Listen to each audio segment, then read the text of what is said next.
The November rain had been falling over Manhattan since early morning, turning the city streets into rivers of reflected neon and blurred headlights. By evening, the storm had eased into a persistent drizzle that clung to everything: the sidewalks, the buildings, the yellow cabs crawling through traffic. It was the kind of cold that seeped through layers of clothing and settled deep in your bones, the kind that made you want to stay inside with something warm to drink and nowhere important to be. Amelia Carter didn't have that luxury. She stood outside the Grandeur Hotel on Fifth Avenue, staring up at its gleaming glass facade while the drizzle dampened her dark hair and spotted her only good white blouse. The hotel rose 30 stories into the gray sky, all modern architecture and understated wealth, the kind of place where a single night's stay probably cost more than her monthly rent. She'd worked dozens of events like this over the past 2 years: weddings, corporate galas, charity auctions, but the nerves never quite went away. At 24, Amelia had learned that survival meant swallowing your pride and doing whatever needed to be done. Tonight that meant serving champagne and hors d'oeuvres to Manhattan's elite, while pretending she belonged in their world, even if only as part of the scenery. "You coming in or what?" Amelia turned to find Marcus, one of the other servers, holding the service entrance door open. He was older, maybe 40, with graying temples and the tired eyes of someone who'd been working events like this for decades. "Yeah, sorry," she said, hurrying inside. The contrast was immediate. Outside, cold, wet, gray. Inside, warm, golden, immaculate. The service corridor smelled like expensive food and fresh flowers, and she could hear the distant murmur of conversation and classical music drifting from the ballroom. The staff changing room was cramped and utilitarian, a stark reminder that no matter how beautiful the front of house looked, the people who made it run were kept carefully out of sight. Amelia changed quickly into her uniform: black slacks, white button-down shirt, black vest, and tied her damp hair back into a neat bun. In the small, spotted mirror above the lockers, she barely recognized herself. The girl staring back looked tired, with shadows under her green eyes that makeup couldn't quite hide. 2 years, she thought, touching the small scar above her left eyebrow, a reminder of the car accident that had derailed everything. 2 years since I lost the scholarship. 2 years since Jake left. 2 years of this. "Carter," the sharp voice of Catherine, the catering manager, cut through her thoughts. "You're on the main floor tonight. Champagne service during the cocktail hour, then you'll rotate through the tables during dinner. And for God's sake, smile. These people are paying $20,000 a plate." 20,000. Amelia's stomach twisted. That was nearly what she made in a year. "Yes, ma'am," she said, grabbing a tray. The ballroom was breathtaking. Crystal chandeliers hung from the vaulted ceiling like frozen waterfalls, casting prismatic light across the space. Round tables dressed in white linens and gold accents filled the room, each centerpiece a small garden of white roses and orchids. Floor-to-ceiling windows offered a stunning view of the Manhattan skyline, the city lights twinkling through the rain like earthbound stars. But it was the people who truly defined the space. They moved through the room with the kind of confidence that came from never having to check a price tag, never having to choose between paying rent or buying groceries. The women wore gowns that probably cost more than Amelia's car, the one she'd sold last year, and jewelry that caught the light with every gesture. The men wore perfectly tailored suits, their watches heavy and expensive on their wrists. Amelia moved among them like a ghost, offering champagne from her tray with a practiced smile that never quite reached her eyes. "Champagne? No, thank you." "Champagne, sir?" "Yes, thank you." The same exchange over and over while fragments of conversation drifted past her. The merger should finalize by next quarter. "Just bought a place in the Hamptons. Cartier, darling, nothing else will do." She was refilling her tray at the service bar when she first saw him. He stood near the window, slightly apart from the crowd, and there was something about him that made her pause. He was tall, over 6 feet, with dark hair styled back from a face that could have been carved from marble, sharp cheekbones, strong jaw, a mouth that looked like it rarely smiled. He wore a black suit that fit him so perfectly it had to be custom-made, and even from across the room Amelia could sense the authority that radiated from him like heat. But it was his eyes that held her. Even at this distance, she could see they were dark, almost black, and cold. They swept across the room with the kind of assessment that missed nothing, as if he were calculating the value of everything and everyone he looked at. "That's Vincent Moretti," Marcus said quietly, appearing beside her with his own empty tray. "You know who that is?" Amelia shook her head. Marcus glanced around, then lowered his voice. Real estate mogul. Owns half the buildings in this city. Some people say he's connected to other things. Businesses that don't get listed in Forbes, if you know what I mean. A chill ran down Amelia's spine that had nothing to do with her damp hair. Mafia? I didn't say that, Marcus said quickly. But let's just say you don't want to spill anything on that guy. Now come on, we've got 200 guests to serve. 45 minutes later, that's exactly what Amelia did. It happened so fast. One moment she was navigating through the crowd with a tray of champagne flutes balanced perfectly on one hand, a skill she'd spent months perfecting. The next, someone stepped backward without looking, directly into her path. She tried to pivot, to avoid the collision, but her heel caught on something.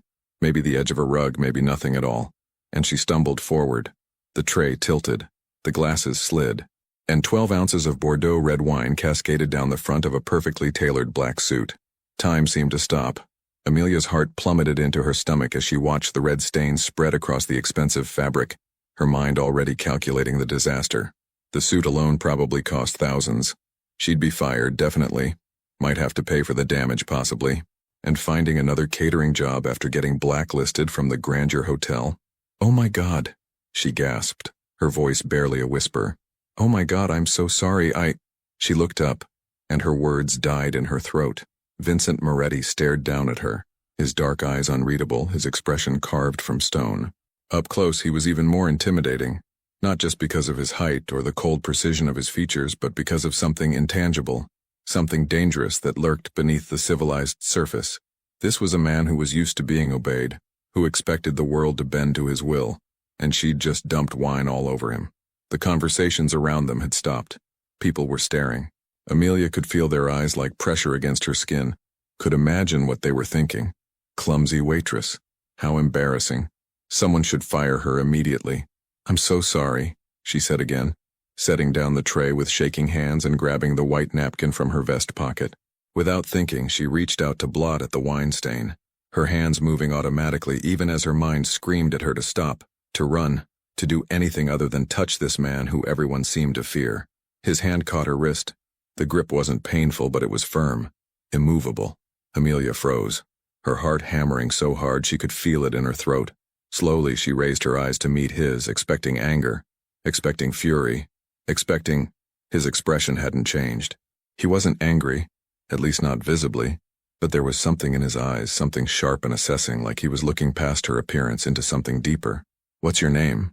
His voice was low, controlled, with the barest hint of an Italian accent that suggested his family had been American for at least a generation, but some traces of the old country remained.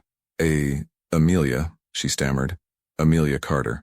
I'm so sorry about your suit. I'll pay for the cleaning or the replacement or..."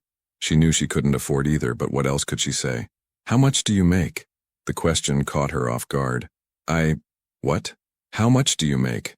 he repeated, still holding her wrist, his thumb resting against her racing pulse. "An hour. $15, she said, confusion mixing with her anxiety. "Plus tips, but those aren't..." "That suit costs $8,000, he said, and Amelia felt the blood drain from her face. 8,000. That was more than 4 months of rent. That was impossible. The dry cleaning alone would be more than you make in a week. "I'll pay it," she said desperately, even though they both knew she couldn't. "I'll work something out, Vincent?"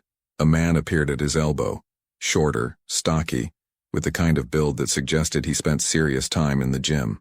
His suit wasn't as expensive as Vincent's, but it was still far beyond Amelia's tax bracket. He looked at her with open disgust, then at Vincent with concern.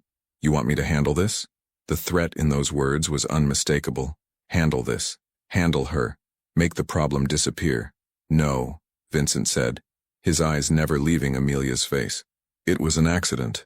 He released her wrist, and Amelia immediately stepped back, cradling her arm against her chest as if it had been burned. Her skin still tingled where he'd touched her. "But boss," the other man started. "I said no, Marco." The steel in Vincent's voice made even his associate fall silent. Then, surprisingly, Vincent's mouth curved into something that might have been a smile, though it never reached his eyes. "Though I think we've established that red wine and black suits don't mix. Let me give you some advice, Amelia Carter." He leaned in slightly, just enough that his next words were meant only for her, low and intimate despite the crowd around them. This close she could smell his cologne, something expensive and masculine, cedar and bergamot. and see the flecks of amber in his dark eyes. "Next time you're going to fall," he murmured, "make sure you're falling into something worth the damage." Then he straightened, nodded once to Marco and walked away, moving through the crowd with the kind of easy authority that made people step aside without him having to ask. Amelia stood frozen, her heart still racing, her mind struggling to process what had just happened. She'd expected anger, threats, immediate termination. Instead, she'd gotten, what? A warning? Advice? Something else entirely? "Amelia!" Catherine appeared at her side, her face flushed with anxiety and fury. "My office. Now." The dressing down lasted 20 minutes. Catherine paced back and forth in her cramped office while Amelia stood with her hands clasped in front of her, staring at the floor and absorbing every word. "Completely unacceptable. Do you have any idea who that was? Lucky he didn't press charges. Can't afford mistakes like this." Finally, Catherine fell silent, exhausted by her own anger. She sat down heavily behind her desk and rubbed her temples. "You're suspended for 2 weeks, she said finally, "without pay. Consider yourself lucky it's not worse." 2 weeks without pay. Amelia felt her stomach drop. That was nearly $800 she couldn't afford to lose. She was already behind on her electric bill, and her landlord had been making noises about the rent. "Please," Amelia said quietly, "I need this job. I'll work double shifts. I'll take the worst assignments.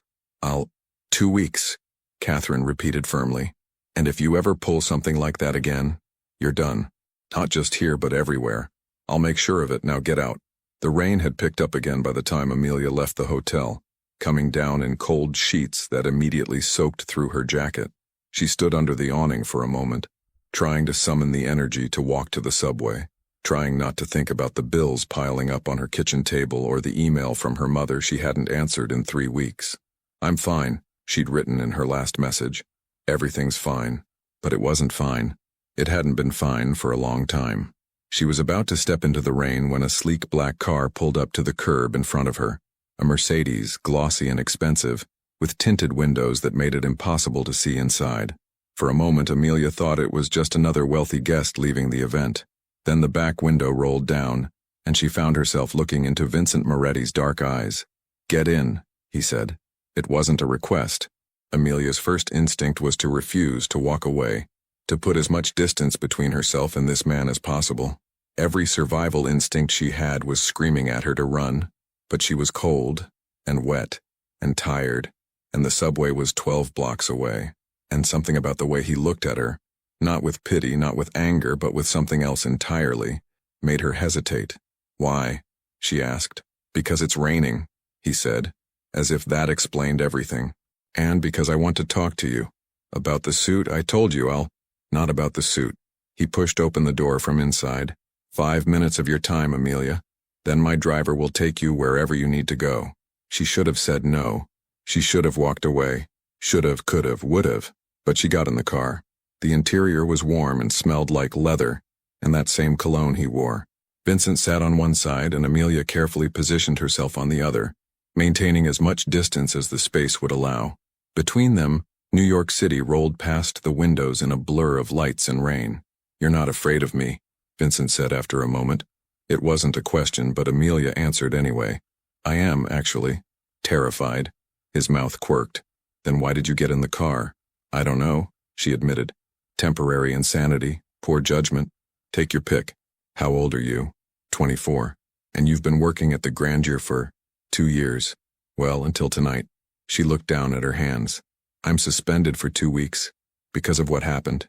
"I'll fix that." Amelia's head snapped up. "What?" "1 phone call," Vincent said calmly. "You'll be back to work tomorrow if you want.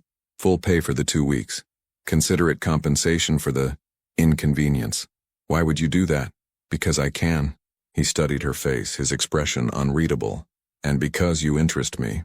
Something about the way he said it sent a shiver down Amelia's spine that had nothing to do with her wet clothes. This man, this dangerous, powerful man, was interested in her, a broke waitress who'd just dumped wine all over him. "I don't understand," she said quietly. "You apologized," Vincent said. "Sincerely. You didn't make excuses, didn't try to blame someone else. You took responsibility for your mistake and offered to make it right, even though we both know you couldn't afford to. Do you have any idea how rare that is in my world? I'm not from your world." "No," he agreed, his dark eyes holding hers.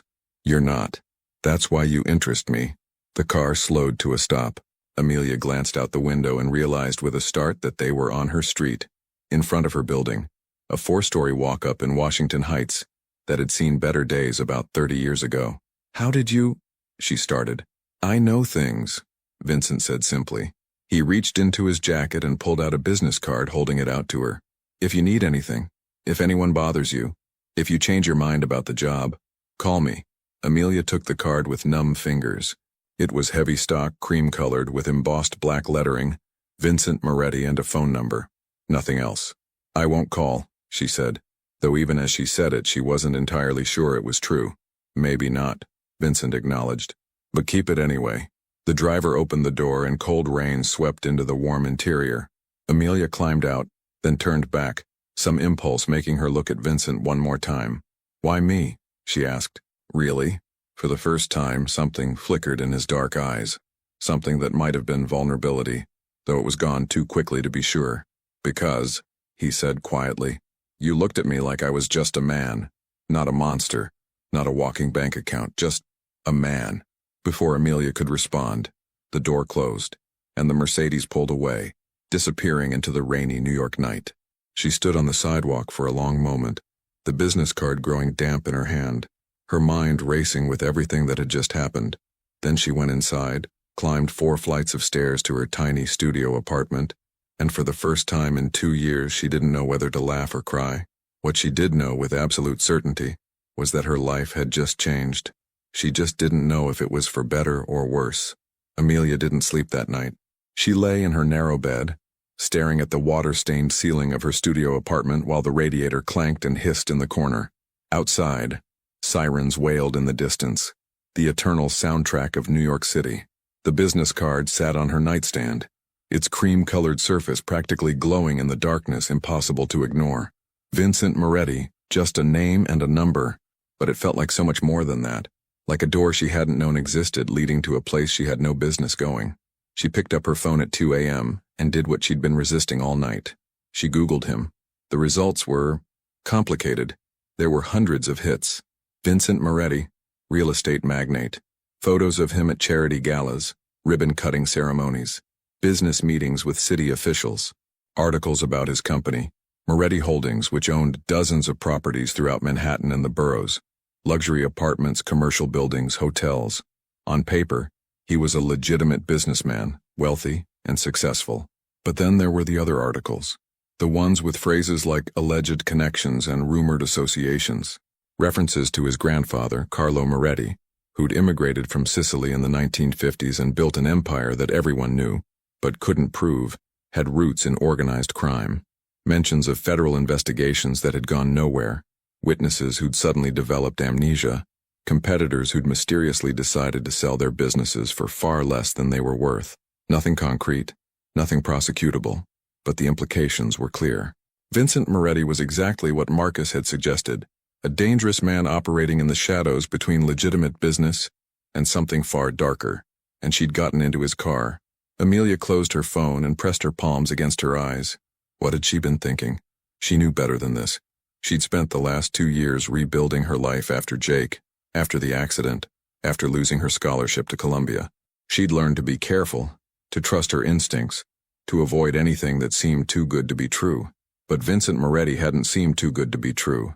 He'd seemed real, dangerous, yes, powerful, absolutely.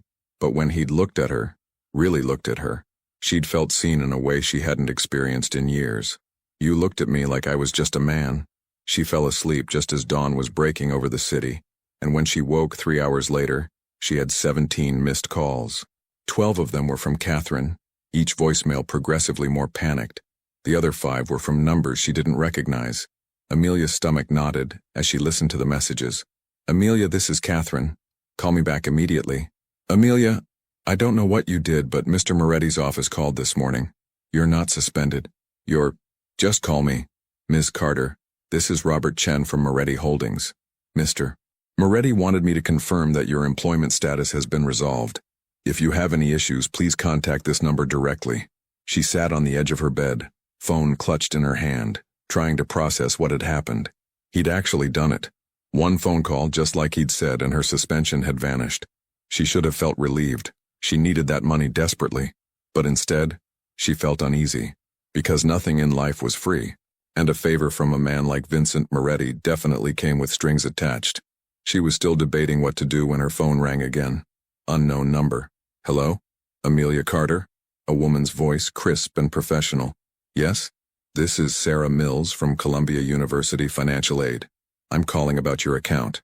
There seems to have been an anonymous donation made toward your outstanding tuition balance. I wanted to verify some information with you. The room tilted. What? An anonymous donor has paid $15,000 toward your account, which covers the remaining balance from your incomplete semester and reinstates your eligibility to re-enroll. I need to confirm that you're the correct recipient of— Amelia stopped listening. $15,000. The exact amount she'd owed when she'd had to withdraw after the accident, when the medical bills had consumed everything and the scholarship hadn't covered enough. The amount that had been haunting her for 2 years, keeping her from finishing her degree in social work, keeping her trapped in a cycle of survival instead of living. She knew exactly who the anonymous donor was. Ms. Carter, are you still there? Yes, Amelia managed. I'm here. Can you tell me anything about the donor? I'm afraid not. They specifically requested anonymity. All I can tell you is that the payment was processed through a corporate account. Will you be interested in re-enrolling for the spring semester? Registration closes in. I need to think about it, Amelia interrupted. Can I call you back? She ended the call and immediately pulled up Vincent's business card, her thumb hovering over the phone number. She should call him. Demand to know what he thought he was doing. Tell him she couldn't accept this, wouldn't accept this. But she didn't call, because a part of her, a part she wasn't proud of, wanted this. Wanted the debt erased, wanted the chance to go back to school, wanted the opportunity to build the life she'd been forced to abandon. And because she was terrified of what it would mean if she accepted, she went to work at the Grandeur that evening, moving through her shift in a daze. Catherine was uncharacteristically kind, almost nervous around her, which only confirmed that Vincent's influence had reached further than just canceling her suspension. Other staff members looked at her with new curiosity, whispering when they thought she couldn't hear. Heard Moretti himself called. Must know someone important. Lucky break for her. Amelia kept her head down and did her job, serving drinks and clearing plates and smiling until her face hurt. She didn't see Vincent, didn't expect to, but she felt his presence anyway, like a shadow she couldn't shake. It was just after 10 p.m. during her break, when she decided to walk to the coffee shop 3 blocks away. Rosie's was open 24 hours, a beacon of normality in a neighborhood of excess, serving decent coffee to insomniacs, night shift workers, and exhausted servers like herself. The November cold had intensified, turning the rain into sleet that stung her face. She pulled her jacket tighter and hurried down the sidewalk, navigating around puddles and tourists who'd apparently never learned to share a sidewalk. Rosie's was warm and bright, smelling like coffee and cinnamon, half full even at this hour.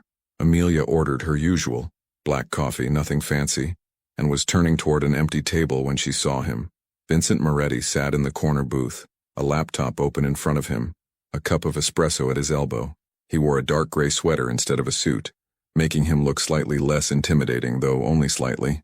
His dark hair was slightly disheveled, as if he'd been running his hands through it, and there were faint shadows under his eyes that suggested he slept about as well as she did.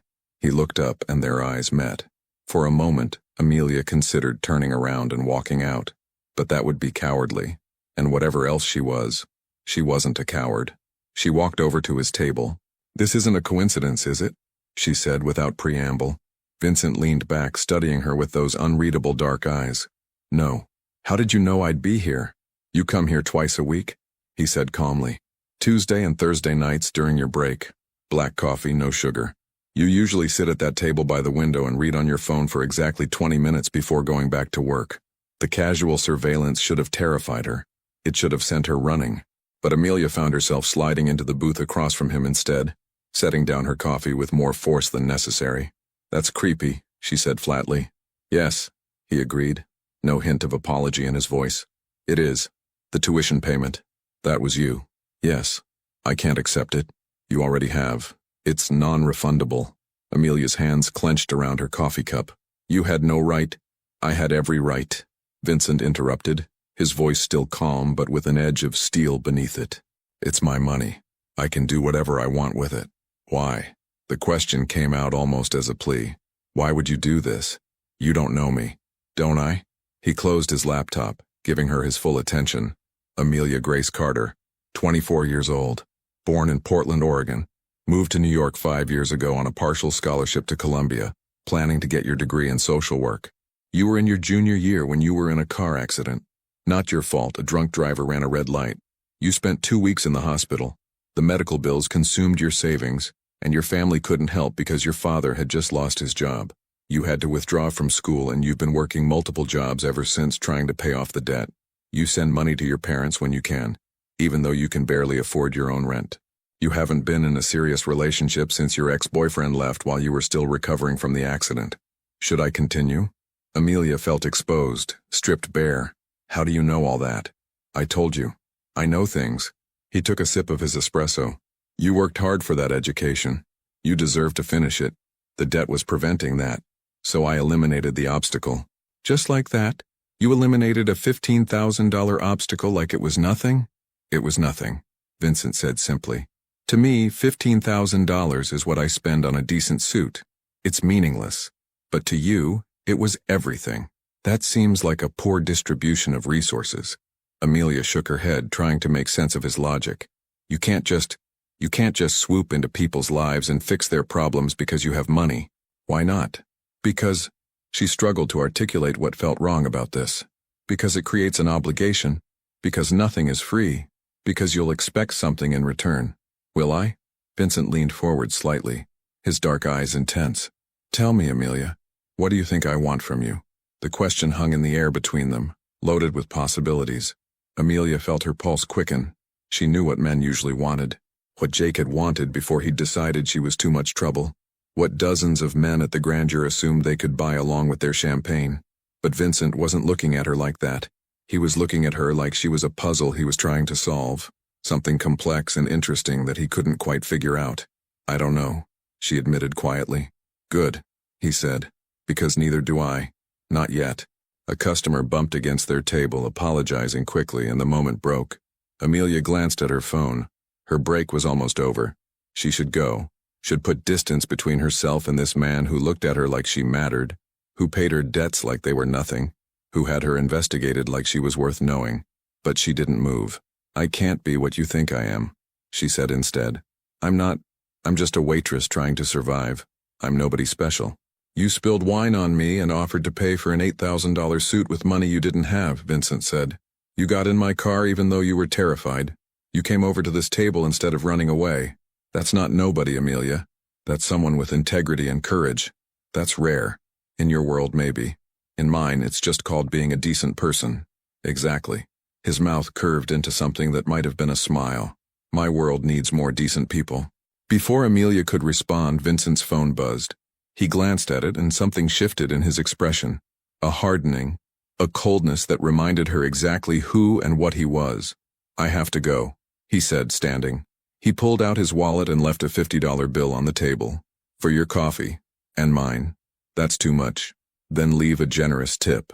He looked at her for a long moment, and when he spoke again, his voice was softer.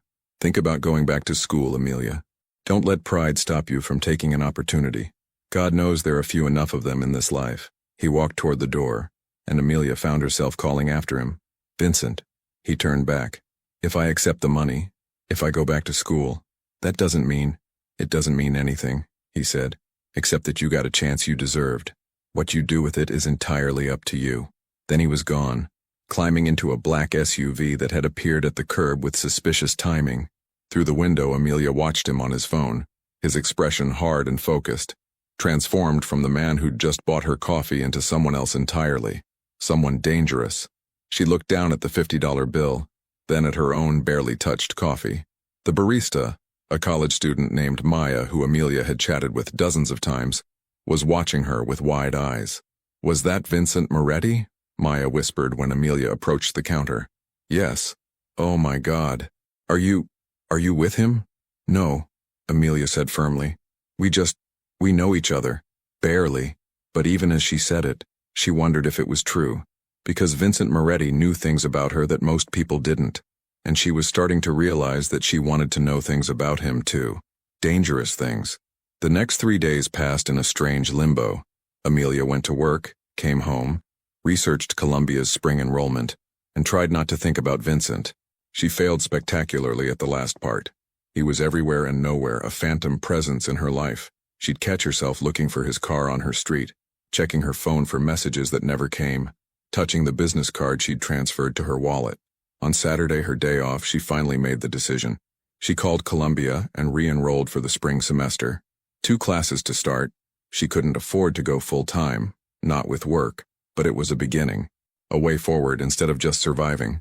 She celebrated by treating herself to lunch at a small Italian restaurant in her neighborhood. Nothing fancy, just good pasta and a glass of house wine. She was halfway through her meal when her phone rang. Unknown number. Again. Hello? Amelia Carter? A man's voice, rough and unfriendly. Yes? You need to stay away from Vincent Moretti. Her blood ran cold. Who is this? Someone who's trying to protect you. Moretti is dangerous. Whatever he's told you, whatever he's promised you, it's not worth it. Walk away before you get hurt. He's not who you think he is. Men like him, they don't care about people like you. You're a distraction, maybe a plaything, but you're not special to him and you never will be. So do yourself a favor and disappear before. Amelia ended the call, her hand shaking. She stared at her phone, her appetite completely gone. The threat was clear, even if the caller's identity wasn't. Someone in Vincent's world had noticed her, and they weren't happy about it. She should have been terrified, should have blocked Vincent's number, thrown away his card, forgotten he existed. Instead, she found herself pulling up his contact and typing a message. Someone just called me, told me to stay away from you, threatened me. The response came less than a minute later. Where are you? Giovanni's. On 181st. Stay there. Don't leave. I'm coming. Amelia sat frozen, her lunch forgotten, her heart racing. She'd crossed some invisible line, she realized. By texting him, by not hanging up immediately and blocking his number, by staying in this restaurant and waiting for him instead of running. She'd made a choice. She just hoped it wasn't one she'd regret. Vincent arrived 15 minutes later with Marco, the stocky man from the hotel, and another man Amelia didn't recognize. They moved through the restaurant with the kind of purpose that made other diners instinctively look away, claiming the space around her table like a protective barrier. Vincent slid into the booth across from her, his dark eyes scanning her face with an intensity that made her feel like he could see every thought in her head. Are you hurt? He asked. No, it was just a phone call. They didn't. Give me your phone. Amelia handed it over without thinking. Vincent examined the call log, his jaw tightening. He showed the screen to Marco, who nodded and stepped away, already dialing. We'll find out who it was, Vincent said, returning her phone. And we'll handle it. Handle it how? His expression didn't change. However necessary. That should have scared her. The casual way he talked about handling threats, about using whatever methods were necessary. But Amelia found herself less frightened than she'd expected, because she'd seen something in his eyes when he'd first sat down. Genuine concern. Not for his reputation or his business interests, but for her. Why did you come? She asked quietly. I mean, you could have just sent Marco or someone else to check on me. Why did you come yourself? Vincent was quiet for a long moment, his gaze holding hers. When he finally spoke, his voice was low, meant only for her. Because the thought of someone threatening you made me want to burn down the entire city until I found them, he said. And that should probably concern both of us. Amelia's breath caught. There was something raw in his voice, something honest and vulnerable that contradicted everything about his controlled exterior. Vincent, have dinner with me, he said abruptly. Tomorrow night. A real dinner, not coffee or an Italian restaurant in Washington Heights. Let me show you my world, and then you can decide if you want to walk away or not. Your world is the thing I should be running from. I know. He reached across the table, his fingers brushing hers. The touch was brief, electric. But you're not running. Why is that? Amelia thought about the question, about the business card she carried in her wallet, about the tuition he'd paid, about the way he looked at her like she was someone worth protecting, worth knowing, worth the attention of a man who could probably have anything, anyone, he wanted. I don't know, she admitted. Maybe I'm self-destructive. Maybe I'm curious. Maybe you see something in me that other people don't, Vincent finished. Something human beneath all the rest of it. Maybe, she whispered. He stood, signaling to his men that it was time to go. But before he left, he leaned down, his mouth close to her ear. "Tomorrow night, 7 p.m., I'll pick you up. Wear something nice." Then he was gone, leaving Amelia alone with her cold pasta and racing heart and the certain knowledge that she was about to step into something that could either save her or destroy her, possibly both. Amelia stood in front of her closet Sunday evening, staring at the meager selection of clothes with growing panic. She owned exactly 3 dresses. One was the simple black dress she wore to funerals. She'd last worn it to her grandmother's service 2 years ago. Another was a sundress from Target that had cost $20 and looked every penny of it. The third was a deep green cocktail dress she'd bought for a college formal 4 years ago, back when Jake was still in the picture, and she thought her life was heading in a completely different direction. She pulled out the green dress and held it up to the mirror. It was simple but elegant, with a fitted bodice and a skirt that fell just above her knees. The color brought out her eyes. It would have to do. By 6:45 p.m., she was dressed and ready, her dark hair falling in loose waves around her shoulders. Minimal makeup, highlighting features she usually tried to downplay. She barely recognized herself. The girl in the mirror looked confident, sophisticated, everything Amelia Carter wasn't. "What am I doing?" she thought, not for the first time that day.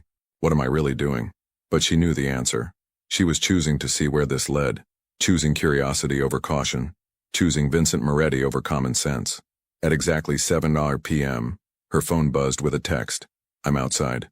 Amelia grabbed her coat, a wool blend from H&M that had seen better days, and headed downstairs. Her stomach was a knot of nerves and anticipation. The black Mercedes waited at the curb, sleek and out of place on her shabby street. But it was Vincent who made her breath catch. He stood beside the car, dressed in a charcoal suit that probably cost more than her annual rent, his dark hair styled back, his expression unreadable. When he saw her, something shifted in his eyes. Appreciation, heat, something that made her pulse quicken. "Amelia," he said, and the way he said her name felt like a caress. "Vincent." She descended the last few steps, hyper-aware of his gaze tracking her movement. "Where are we going?" "Somewhere I think you'll like," he said, opening the car door for her. "Somewhere we can talk without interruption." The interior was warm and familiar now, though no less luxurious. As they pulled into traffic, Amelia studied Vincent's profile. The strong jaw, the slight imperfection of a nose that had been broken at least once, the mouth that looked like it rarely smiled, but somehow made her want to try to change that. "You're staring," he said without looking at her. "You have my entire life investigated and I can't even look at you?" His mouth curved. "Fair point." He finally turned to meet her gaze. "You look beautiful, by the way. I should have said that first." The compliment, delivered so matter-of-factly, made her cheeks warm. "Thank you. You look like you always do. Expensive and intimidating."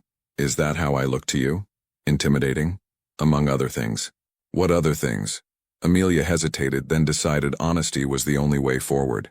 "Dangerous, powerful, lonely." That last word made him still. Lonely. You were alone in that coffee shop at 10 p.m. on a Thursday night working on a laptop. You came to check on me yourself instead of sending someone. You're surrounded by people, but I get the feeling you trust almost none of them. She met his eyes. "Am I wrong?" "No," Vincent said quietly. "You're not wrong."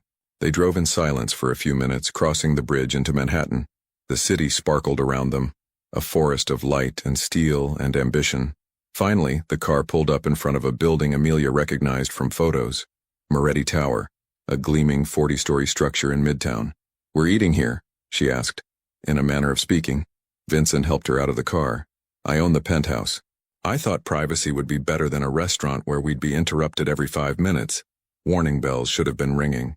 Going to his apartment alone, after knowing him for less than a week, but Amelia found herself following him anyway, through the lobby, all marble and modern art, and into a private elevator that required a key card to operate. The ride up was silent, charged with a tension that made the air feel thick. Amelia caught her reflection in the polished elevator doors and barely recognized herself. When had she become someone who went to penthouses with dangerous men? When had she stopped being careful? When he looked at you like you mattered, a voice in her head answered. When he paid your debt without asking for anything in return. When he came running because someone threatened you. The elevator opened directly into the penthouse, and Amelia forgot how to breathe. Floor-to-ceiling windows offered a panoramic view of Manhattan, the city spreading out below them like a kingdom of lights. The space was open and modern, all clean lines and expensive furniture, but it was the view that dominated everything. You could see the Empire State Building, the Chrysler Building, Central Park in the distance, the entire city laid out like a promise. "My God," Amelia whispered, walking toward the windows. "This is home," Vincent finished, coming to stand beside her. "When I bought this building 10 years ago, I kept the top floor for myself. Some nights when I can't sleep, I stand here and look at the city and remember why I do what I do." "Which is what?" "Exactly?" He was quiet for a moment, his reflection visible in the glass beside hers. "Build things, control things, protect what's mine, and what's yours. More than you can imagine. Less than I want." Before Amelia could ask what that meant, a woman appeared from what must have been the kitchen, older, maybe 60, with kind eyes and a professional demeanor. She announced that dinner would be ready in 15 minutes, then disappeared as quietly as she'd arrived. "That's Teresa," Vincent said. "She's worked for my family for 30 years. One of the few people I trust completely." "How many people is that? That you trust completely? Including Teresa?" He considered. 3, maybe 4 on a good day. "That's a lonely way to live. It's a safe way to live." He moved to a bar cart and poured 2 glasses of wine, red, expensive looking. He handed her one. "In my world, trust gets you killed. Paranoia keeps you alive." Amelia accepted the wine, her fingers brushing his. "What world is that exactly? Because we keep dancing around it, but neither of us is saying it out loud." Vincent studied her for a long moment, then gestured toward the seating area. A collection of leather sofas arranged around a glass coffee table. They sat, the city glittering beyond the windows, and Amelia could feel the weight of whatever he was about to say. "My grandfather came from Sicily in 1952, Vincent began, his voice measured. He started with nothing, literally nothing except the clothes on his back and connections to people who could help him build something here. He worked construction, saved every penny, bought his first building in 1960, then another, then another. By the time he died, he owned half the real estate in Little Italy." "Legally?" Amelia asked quietly. Vincent's smile was thin. "Some of it. My father inherited the business, expanded it, made it more legitimate. But the foundation, the connections, the methods, the relationships, those came from a different era, a different way of doing business. And you?" "I've spent the last 10 years trying to transform what my grandfather built into something that can exist in daylight," Vincent said. "Legitimate holdings, legal contracts, proper paperwork. But there are complications, loyalties that can't be dissolved, debts that can't be paid, relationships with people who operate in shadows."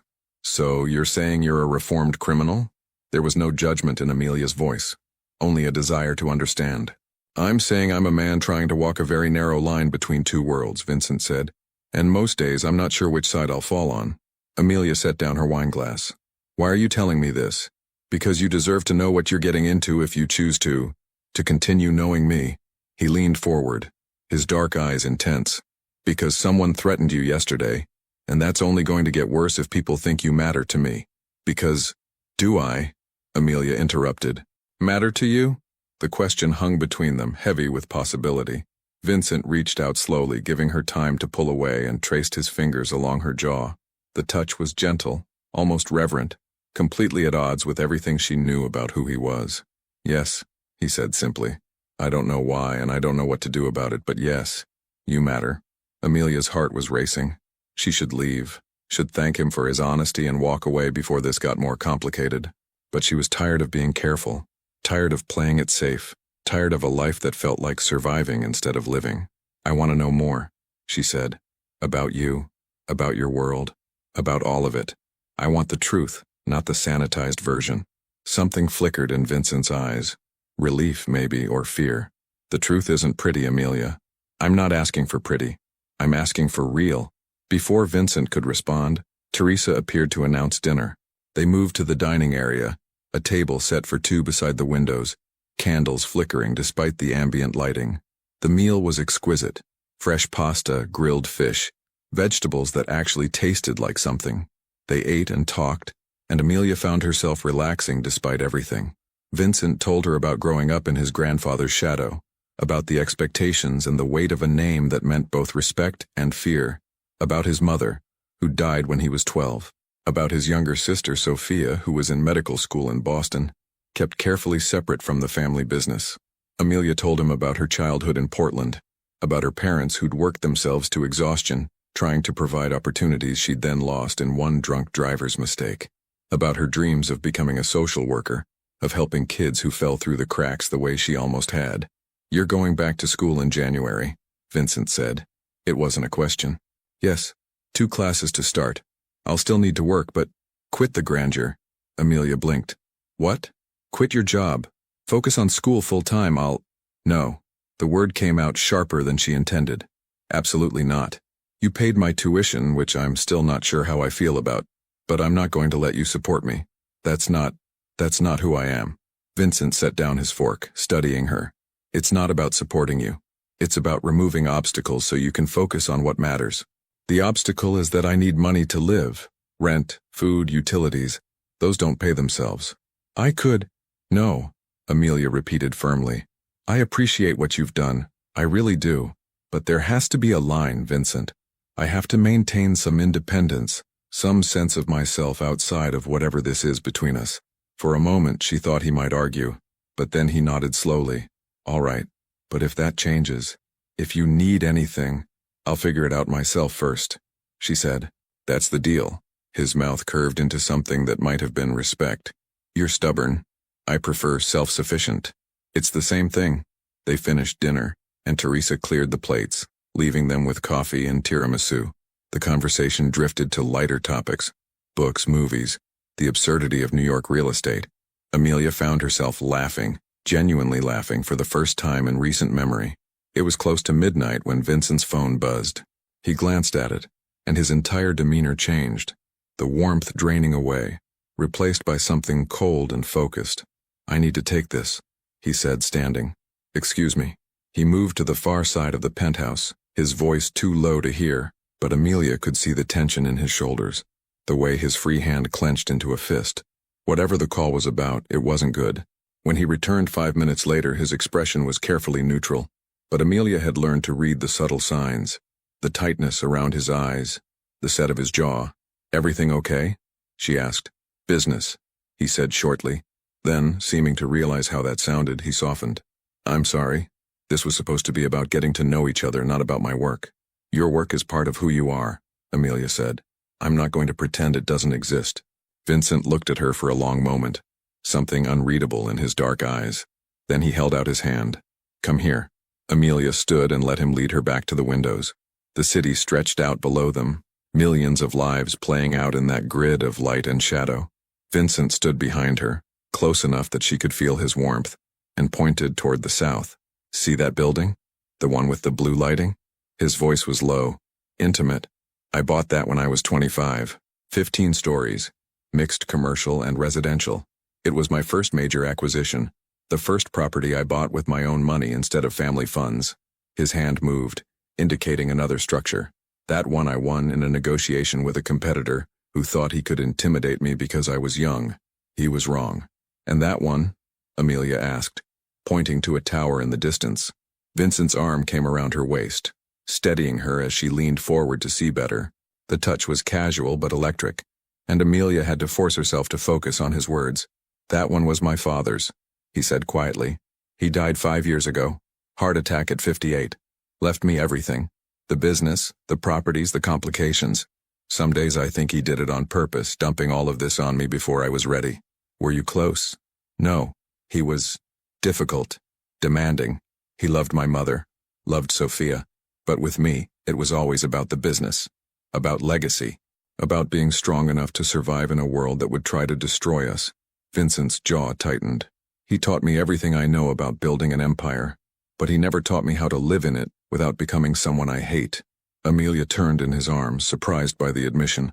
"Is that what you think? That you're someone you hate?" "I think I'm someone who does what needs to be done," Vincent said. "Even when what needs to be done isn't right. Even when it costs me pieces of myself." "Like what?" Amelia asked softly. "What does it cost you?" Vincent's hand came up to cup her face, his thumb tracing along her cheekbone. "Everything that matters. Trust, innocence, the ability to let people close without calculating how they might betray me." His eyes searched hers. Until you. Vincent, I know it's fast, he said. I know this doesn't make sense. But when you looked at me in that ballroom, when you apologized like my suit actually mattered more than your job, when you got in my car even though you were terrified, something shifted, and I can't unsee it now. Can't stop wanting to know more about you, to be near you, to... He stopped abruptly, seeming to catch himself, but the intensity in his gaze didn't fade. They stood there, inches apart, the city forgotten beyond the windows. Amelia could feel her heart pounding, could see the war playing out in Vincent's expression. Want versus control, desire versus caution. Tell me to stop, he said quietly. Tell me this is moving too fast and you need time, and I'll back off. I'll be patient. Tell me, Amelia. She should have asked for space, for time to process everything she'd learned tonight. Should have been sensible and careful and smart. Instead, she closed the distance between them and kissed him. Vincent went still for half a heartbeat, and then he was kissing her back with an intensity that stole her breath. His hands moved to her waist, pulling her closer, and Amelia's fingers tangled in his hair. The kiss was everything. Hunger and tenderness, desperation and control, question and answer all at once. When they finally broke apart, both breathing hard, Vincent rested his forehead against hers. Amelia, he said, her name rough on his lips, you have to be sure about this. About me. Because once we cross this line, I'm sure, she whispered, I'm terrified, but I'm sure. He kissed her again, slower this time, deeper, and Amelia felt something fundamental shift inside her. This was dangerous. This was probably a mistake. This was everything she shouldn't want. But God help her, she wanted it anyway. They spent the next hour on the sofa, talking and kissing and learning the shape of each other. Vincent was surprisingly gentle, his touches careful despite the intensity in his eyes. He traced the small scar above her eyebrow, the one from the accident, and listened while she told him about waking up in the hospital, about Jake's increasingly rare visits, about the day she'd realized she was completely alone. You're not alone anymore, Vincent said against her temple. Not if you don't want to be. It was after 2 a.m. when he finally drove her home, both of them quiet in the back seat, fingers intertwined. When they pulled up to her building, Vincent walked her to the door despite her protests. I'll see you soon, he said, tucking a strand of hair behind her ear. How soon? However soon you want. Amelia smiled despite everything. Despite the fear, the uncertainty, the voice in her head screaming that this was a terrible idea. Tomorrow? Tomorrow, Vincent agreed. He kissed her one more time, soft and lingering, then waited until she was safely inside before returning to the car. Amelia climbed the 4 flights to her apartment, feeling like she was floating. She was still smiling when she unlocked her door and stepped inside. The smile died when she saw her apartment. Everything was destroyed. The furniture was overturned, her mattress slashed open, stuffing spilling across the floor. Her clothes had been pulled from the closet and scattered everywhere. The small TV she'd saved for 6 months to buy was shattered, and on the wall, spray-painted in red letters large enough to fill her vision, "Stay away from Moretti or you're dead." Amelia's phone slipped from her numb fingers as her knees gave out. She sank to the floor, staring at the destruction, the threat, the reality of what she'd just gotten herself into. This was Vincent's world, and it had just invaded hers with brutal clarity. Amelia's hand shook as she picked up her phone from the floor.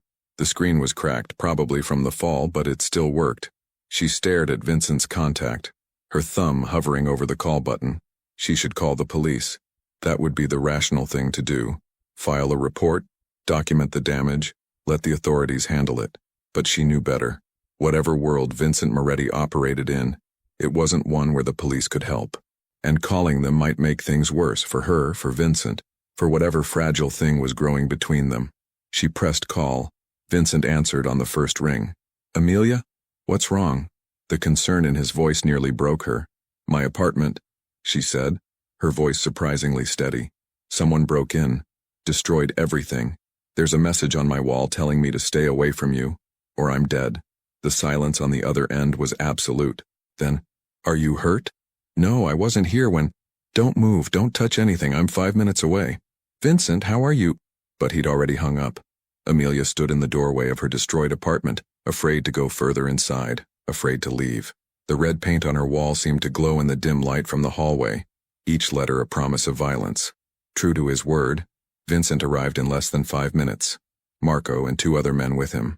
Vincent's face was a mask of cold fury as he took in the damage, his dark eyes scanning every detail with lethal precision.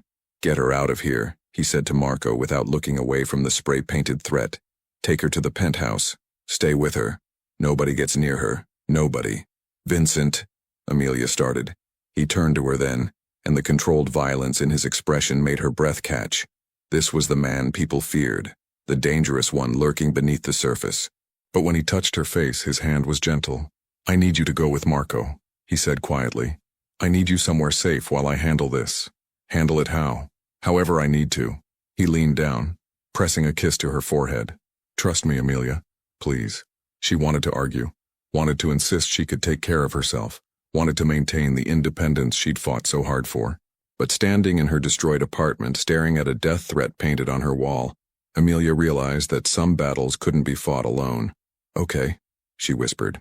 The next 72 hours blurred together. Amelia stayed in Vincent's penthouse, watched over by Marco and a rotating crew of security.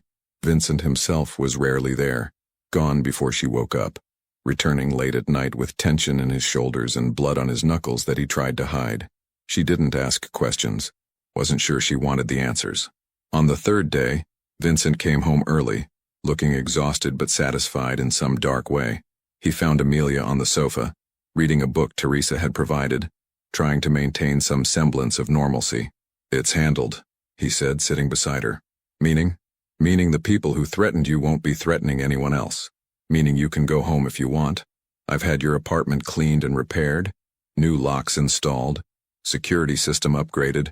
Or," he paused, something vulnerable flickering in his eyes, "or you can stay here." Amelia set down her book. "Vincent, what did you do?" "What I had to." His jaw tightened. "What I should have done the first time someone dared to threaten you." "Did you kill anyone?" The question hung between them, heavy with implications. Vincent held her gaze, unflinching. "Would it change how you feel about me if I said yes?" Amelia considered that. A week ago the answer would have been an immediate yes.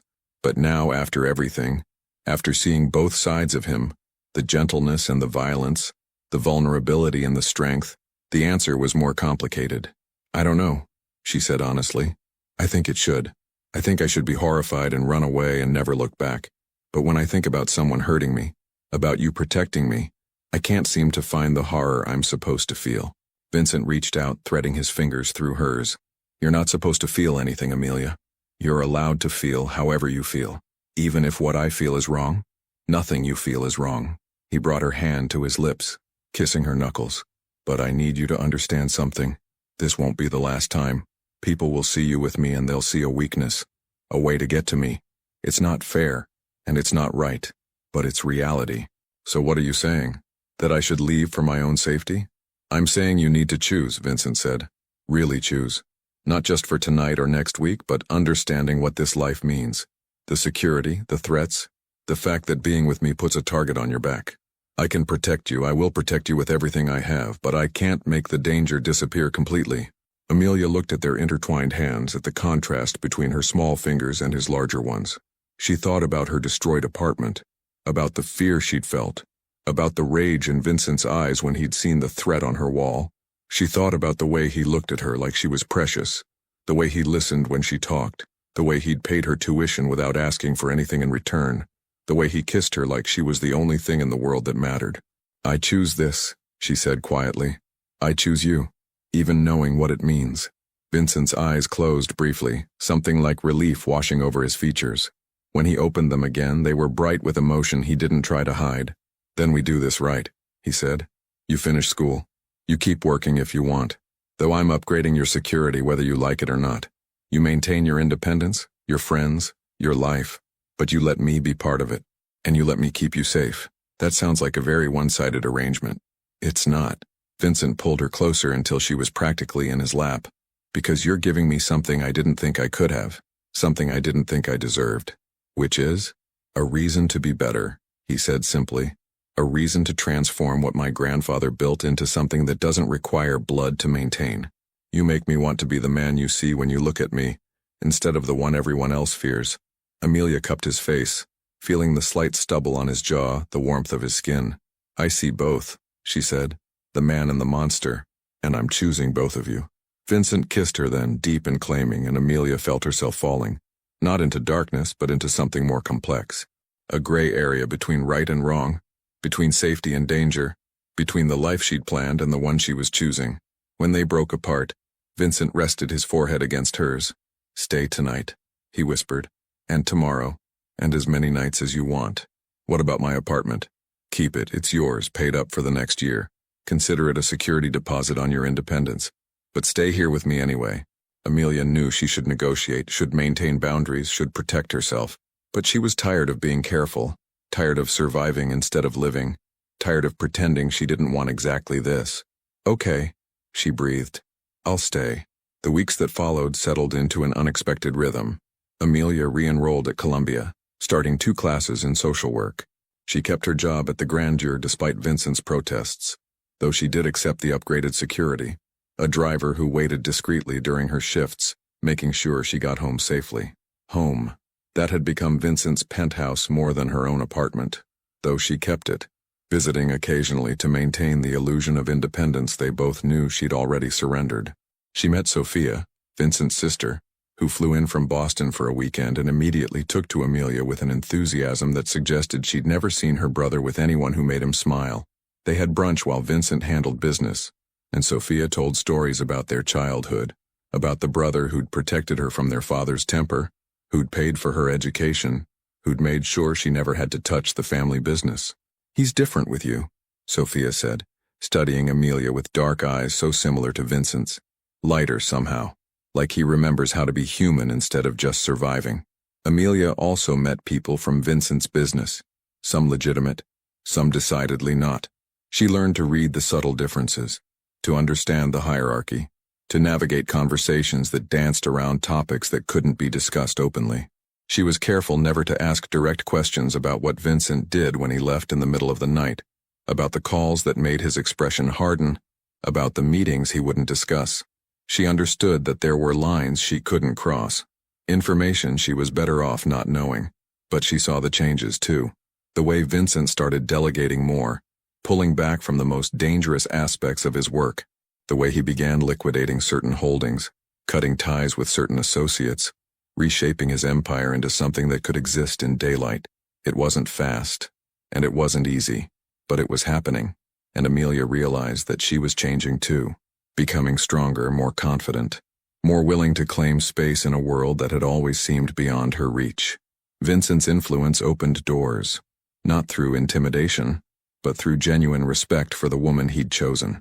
She started volunteering at a youth center in Brooklyn, using her social work classes to help kids who reminded her of herself, smart but struggling, talented but trapped by circumstances. Vincent funded the center's expansion without telling her, and when she found out and confronted him, he simply shrugged. "You were helping 3 kids a week," he said. "Now you can help 30. Don't overthink it." But Amelia did overthink it, lying awake at night in Vincent's arms, wondering if accepting his help made her complicit in whatever darkness funded it, wondering if love, because that's what this was becoming, even if neither of them had said the words, could really overcome the fundamental differences in who they were. Vincent seemed to sense her doubts. One night, 3 months after the break-in, he rolled over in bed and looked at her in the darkness. "You're thinking too loud," he murmured. "Sorry." "Don't be sorry, tell me." Amelia was quiet for a moment then. "Do you think we're fooling ourselves? Thinking this can work?" "Probably." Vincent's fingers traced patterns on her shoulder. "But I've never been good at accepting limitations. If something matters enough, you find a way. And this matters. I matter." He propped himself up on one elbow, looking down at her with an intensity that made her breath catch. "Amelia, you're the first thing I think about when I wake up and the last thing I think about before I sleep. You've made me question everything about the life I built, made me want to be someone worthy of the way you look at me. So yes, you matter. More than I thought anyone could." Amelia felt tears prick her eyes. "I love you," she whispered. "I know I shouldn't. I know it's too fast and too complicated and probably a mistake. But I do. I love you." Vincent's expression softened into something so tender it almost hurt to see. "I love you too," he said. "I have since the moment you offered to pay for a suit you couldn't afford. Since you got in my car even though you were terrified. Since you looked at me and saw a man instead of a monster." He kissed her then, slow and deep, and Amelia let herself believe that love might actually be enough. 6 months later, Amelia stood in front of Columbia's social work building, diploma in hand, grinning so wide her face hurt. She'd finished her degree, not just the 2 years she'd lost, but all of it. Bachelor's degree in social work, summa cum laude, ready to start her master's program in the fall. Vincent stood beside her, looking absurdly proud despite the drizzle that had started falling. Sophia was there too, having flown in for graduation, along with Teresa and even Marco, who'd somehow become Amelia's unofficial bodyguard and reluctant friend. "Speech," Sophia demanded, holding up her phone to record. "Absolutely not," Amelia laughed. "Come on, this is a big deal." "Fine." Amelia cleared her throat dramatically. "I'd like to thank the Academy." "Wrong ceremony," Vincent interrupted, smiling. Okay, I want to thank." She looked at the people around her, this strange, complicated family she'd somehow acquired. "I want to thank everyone who believed I could do this, even when I didn't believe it myself." Her eyes met Vincent's, and the look that passed between them said everything words couldn't. "Thank you for seeing me. Thank you for the chance. Thank you for loving me despite everything."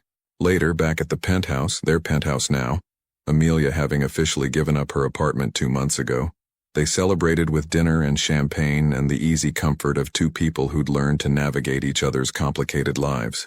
"I have something for you," Vincent said as they sat by the windows, the city glittering beyond the glass. He handed her a small box, and Amelia's heart skipped. But when she opened it, she found not a ring but a key. Old-fashioned, ornate, clearly vintage. "What is this?" "The youth center you work at?" Vincent said. "I bought the building. This is your key. You can expand the programs, hire more staff, help more kids. Do whatever you think needs doing." Amelia stared at the key, emotions flooding through her. "Vincent, that's too much. I can't." "You can," he said firmly. "You've spent 6 months proving you can handle anything. This is your thing, Amelia. Your passion. Let me support that.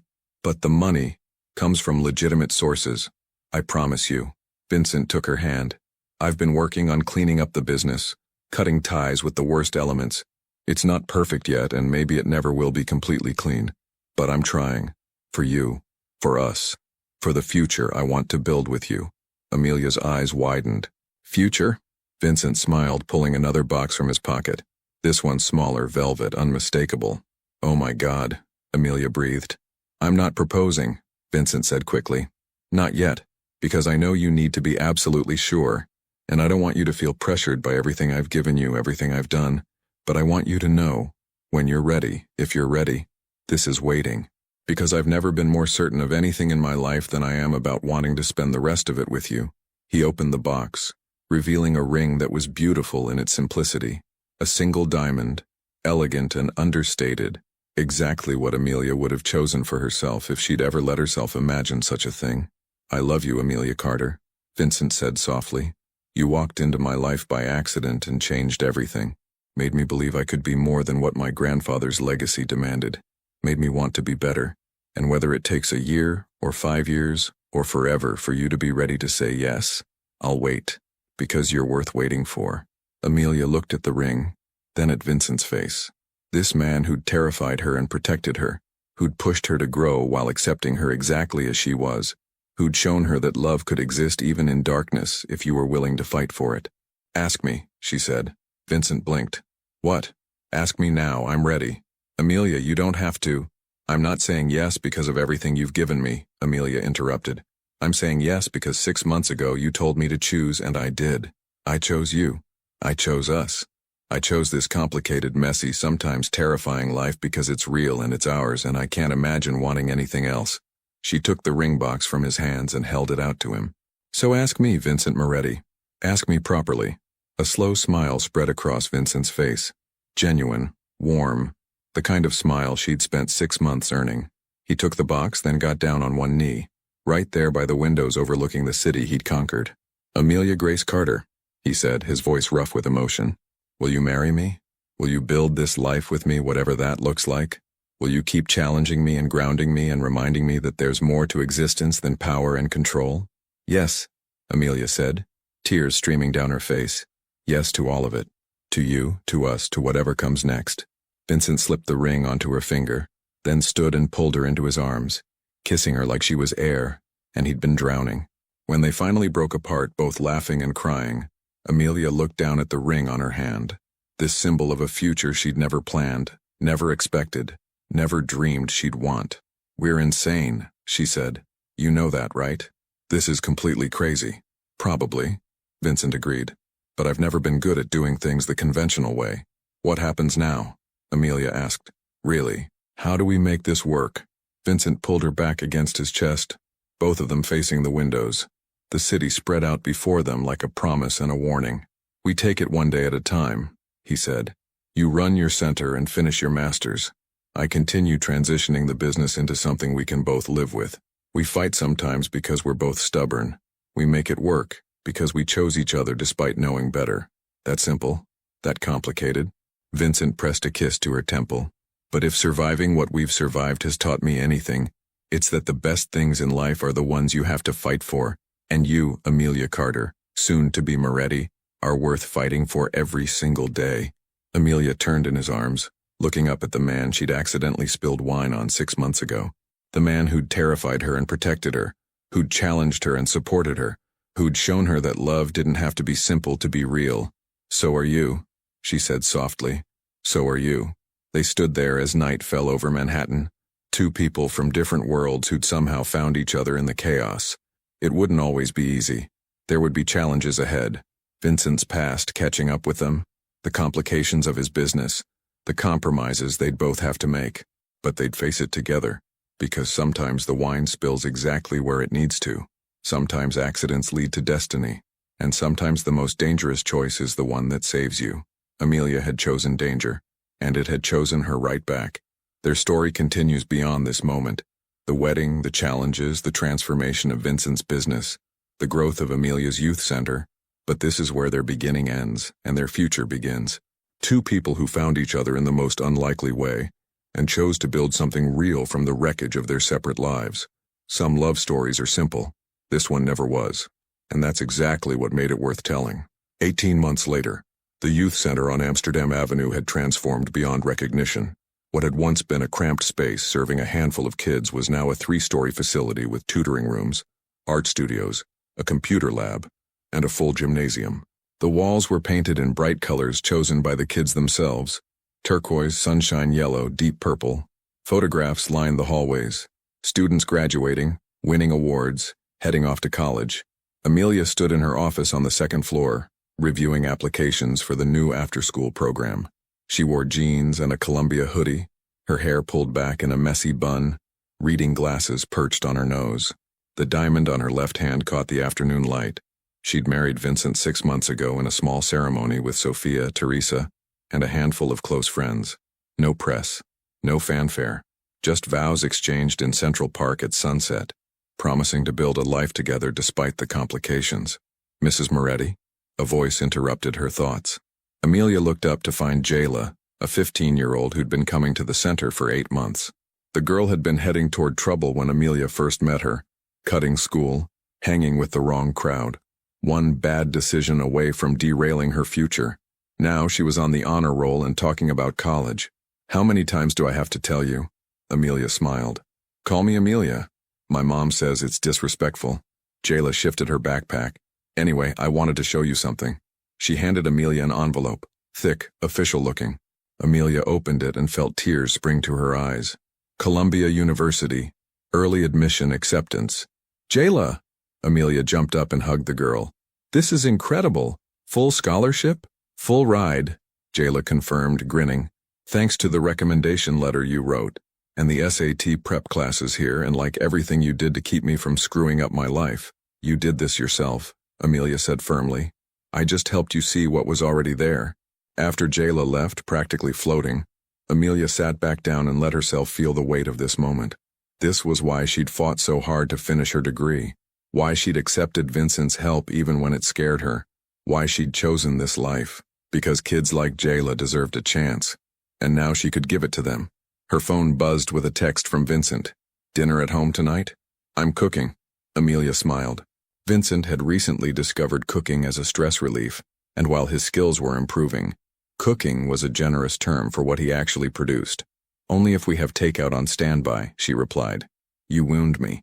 I'm actually good now. We'll see about that." She packed up her things and headed downstairs, waving goodbye to staff members and kids still working on homework. Outside, the late afternoon sun painted the city in shades of gold and amber. Her driver, still Marco, who'd become something like family, waited at the curb. "Mrs. M," he greeted, opening the door. "Good day?" "Great day. One of my kids got into Columbia." "Nice." Marco pulled into traffic. "Boss is making dinner, by the way. Thought you should know he's been watching cooking videos for like 3 hours. Amelia laughed. This should be interesting. The penthouse smelled like garlic and something burning when Amelia walked in. "Don't say anything," Vincent called from the kitchen, wielding a spatula like a weapon. He wore jeans and a t-shirt, his sleeves rolled up, hair messy from running his hands through it. He looked nothing like the intimidating Mafia boss and everything like a man trying desperately to impress his wife. "I brought wine," Amelia said, holding up a bottle. "Just in case. Ye of little faith." But Vincent was smiling as he pulled her close for a kiss. "How was your day?" "Amazing. Jayla got into Columbia." Vincent's expression softened. "That's the girl who reminded you of yourself?" "Yeah." Amelia leaned against the counter, watching him work. "She's going to do great things. Because you gave her the chance." Vincent checked something in the oven. "Which is exactly what you were meant to do. I'm proud of you, you know. What you've built there." "We built it," Amelia corrected. "I couldn't have done it without—" "You could have," Vincent interrupted gently. "It might have taken longer, but you would have found a way. That's who you are." Dinner turned out to be surprisingly edible. Pasta primavera with only slightly burned vegetables and garlic bread that was mostly not charcoal. They ate by the windows, talking about their days, making plans for the weekend. This was their routine now. Work, dinner, evenings spent together in comfortable silence or easy conversation. Sometimes Vincent disappeared for meetings Amelia didn't ask about, but those were becoming rarer. He'd kept his promise, slowly transforming his business into something legitimate. It hadn't been easy. There had been pushback from old associates, threats from people who didn't appreciate the changes. But Vincent had been ruthless in his transformation, cutting ties, selling off questionable holdings, weathering the storm with the same determination he'd once used to build his empire. "I have news," Vincent said as they cleaned up. "I finalized the sale of the construction company today." Amelia paused, dish towel in hand. The construction company had been one of the last remnants of his grandfather's original operations, the one with the most complicated history and connections. All of it, every share, sold to a legitimate developer out of Chicago. Clean money, clean deal, clean conscience. Vincent leaned against the counter. "It's done, Amelia. Everything questionable is gone. What's left is real estate, legitimate investments, legal businesses. No more shadows." "Vincent." She set down the towel and went to him. "That's huge. It's necessary." He pulled her close. "I promised you a life we could both live with. This is me keeping that promise." Amelia searched his face. "Are you okay with it? Letting go of all that?" "Honestly, I feel lighter than I have in years." Vincent's hand came up to cup her cheek. "My grandfather built an empire in the shadows because that was the only way he knew. My father maintained it because he thought it was our legacy. But you showed me there's another way. That power doesn't have to come from fear. That I could build something worth having instead of just surviving what I inherited." "So what now?" Amelia asked. "What does Vincent Moretti do when he's just a regular businessman?" Vincent smiled. That rare, genuine smile she'd learned to treasure. "Define regular. I still own half of Manhattan. I'm still probably the most intimidating person in most rooms, but now when I look at what I've built, I don't see my grandfather's ghost. I see something I can be proud of, something I can pass on to our kids someday without shame." Amelia's breath caught. "Kids, we've never talked about—" "I know, and we don't have to. Not yet. Not until you're ready." Vincent's thumb traced along her jaw. "But I think about it sometimes. About a future that's not just about survival or power or maintaining an empire. About just living. With you. Building something that matters." Amelia felt tears prick her eyes. "I think about it too," she admitted. "About what our kids would be like. If they'd have your determination and my stubbornness." "God help us," Vincent said, but he was smiling. They stood there in the kitchen, holding each other while the city hummed beyond the windows. So much had changed since that night 18 months ago when she'd spilled wine on his suit. She'd been barely surviving then, trapped in a cycle of debt and disappointment. Now she had a career she loved, a center that was changing lives, a husband who'd literally transformed his entire world for her. "Do you ever regret it?" Vincent asked quietly. "Choosing this life? Choosing me?" Amelia pulled back to look at him. Never. Not once. Do you? Only on the days ending in Y. He deadpanned, then smiled at her expression. I'm kidding. Amelia, you're the best decision I ever made, even when it was the scariest one. Same, she whispered, pulling him down for a kiss. 2 years later, Amelia stood in the nursery of their new home, a brownstone in Brooklyn that Vincent had bought because she'd mentioned loving the neighborhood, putting the finishing touches on the crib. Her hand rested unconsciously on her rounded belly, 7 months pregnant with their daughter. Sophia had insisted on throwing a baby shower despite Amelia's protests. Teresa had been knitting baby clothes for months. Marco had actually teared up when they'd told him, though he'd denied it vehemently. The youth center had expanded again, now serving over 300 kids across multiple locations. Amelia had hired staff to help run it while she finished her master's degree, which she'd completed while pregnant, because apparently she couldn't do anything the easy way.